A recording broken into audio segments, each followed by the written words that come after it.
มาว่าท่านได้เบิดแต่ก็มันมาเบิดเต็มเบิดกุ๊บหน่อยเรื่องนี้เดี๋ยวมันกิน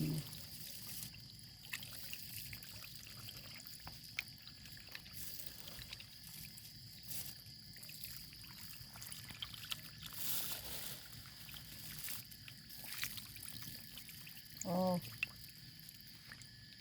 เริ่มเลยจะหน่อยกุ๊บค่อยได้นี่นะบนอยู่เพิ่นเขาบ่ไหลเพิ่นบ่ลมเรียน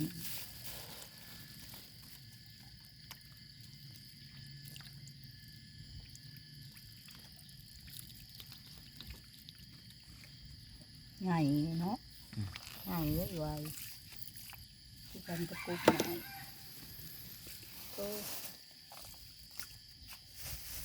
โอ้ยน้ำสองนะ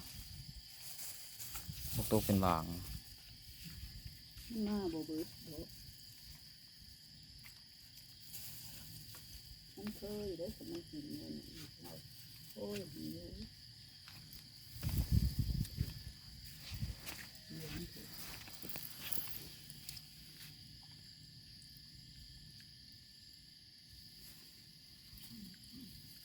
เพ่นถ่ายเอาหนึ่งตรงกลางหน้าเลยโป๊ปลานี่เลยอีกหมายไปเลยแม่ตัวนี้เพ่นไม่โทรมาหามึงลูกจะซื้อกบซื้อปลาตัวนี้บ่ได้เพราะว่าเขาถ่ายเอาเขาใหม่ตาจะชุดของบ่มีพวกเฮาแต่คิดบ้านบ้ามึงย่างอยู่ได้อีกนะเสียงเก็บดูเสียงหลับ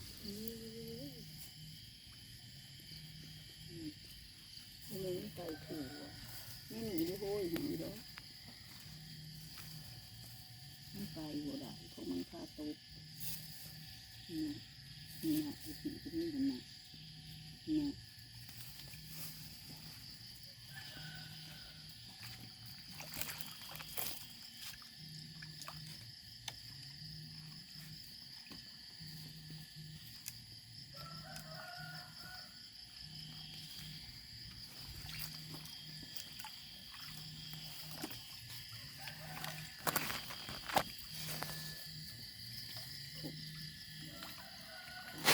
หน่อยก็คือไอ้คำหนึ่ง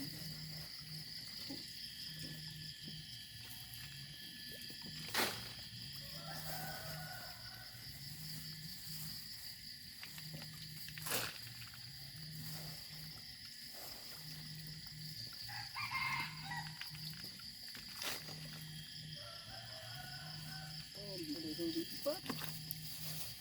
เล็กหน่อยขนาดมันกิน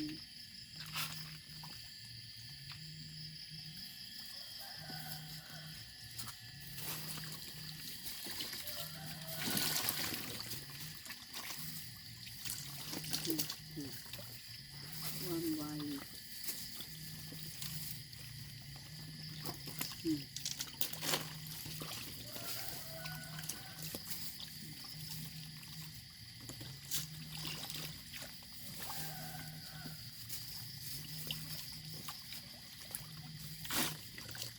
ตัวขึ้นตัวบ่ได้คือนี่ไงนี่นะความคุกค่ะเต็มถึงเลยม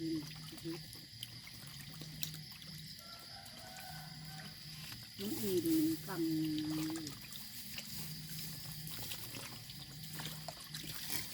โอ้ยแต่หมดเก่าแล้วหานะพี่โอ้ยถั่วเลยโอ้ยแต่หมดเก่า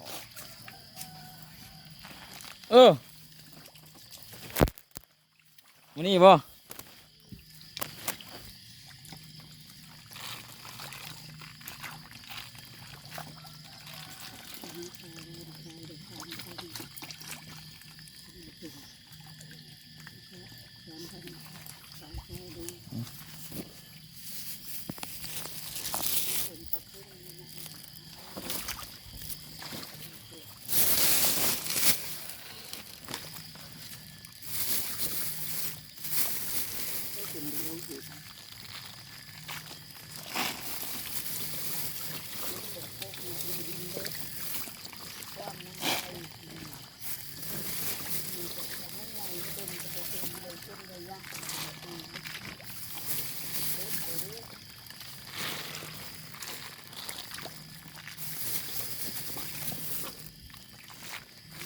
ตุ๊ดนั่นเลยตุ๊ด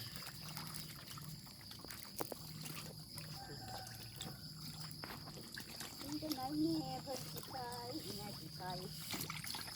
ข้างจะบอกเขาคนเนี้ยโอ้ให้เขาเลยโอ้ยขี่ทานของ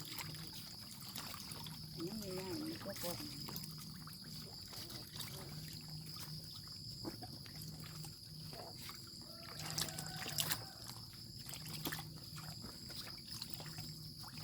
มี2-3ตัวนั่งนั่งอย่างนี้จำอื่นขึ้นอันนี้บ่ได้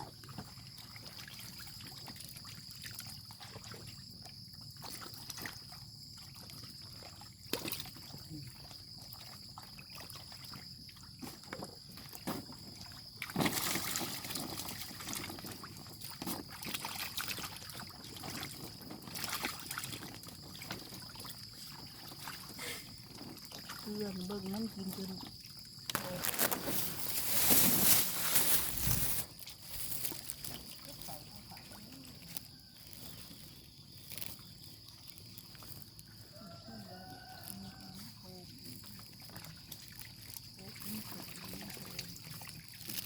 ผมเอาโต๊ะมาใส่โต๊ะนี่บัว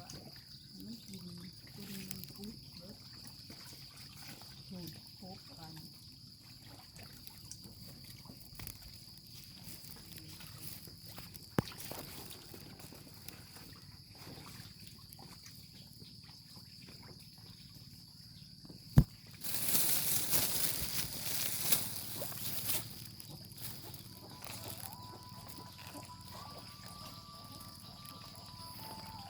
ตัวนี้เป็นน้องปลูกพันธุ์เนาะ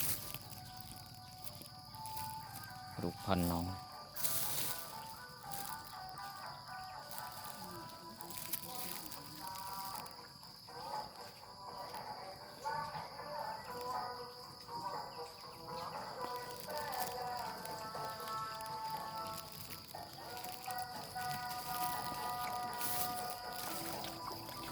กบไว้1 เดือน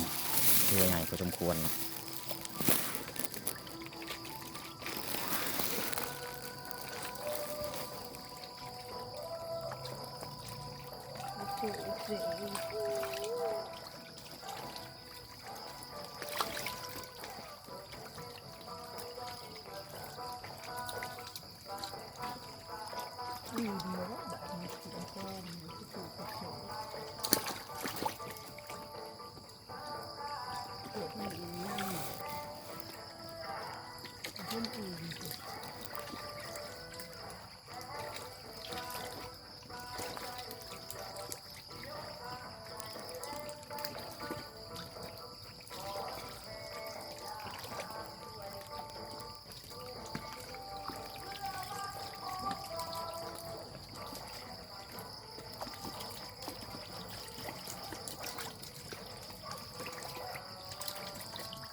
โอ้ยสิข้าหูมีถึงหน้าซื้อ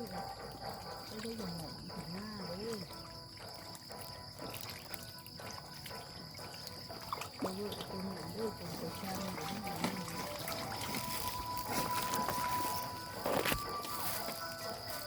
ไม่เกี่ยวไปทั้ง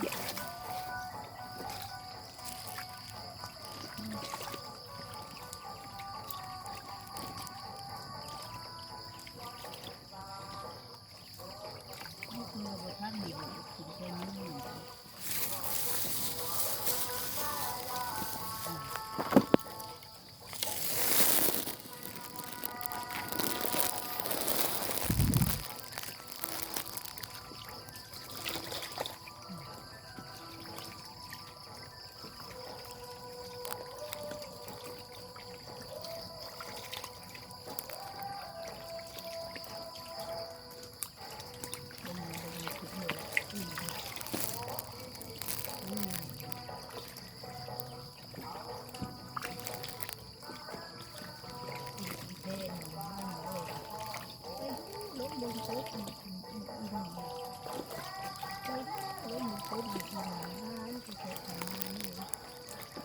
ซ้ายดูสวนเราสิไปดูไปนี่เป็นชาวไม้เดี๋ยวเขาลงมาลูกมาแบบนี้จะขึ้นเอาของเพราะว่าอาหารมันเสียเกลือกินนะจะมาดู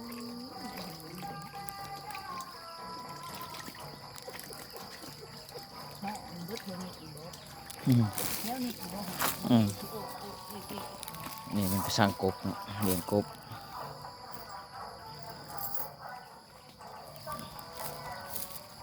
ตัวใหญ่เรียกว่าซ้อมกระสัง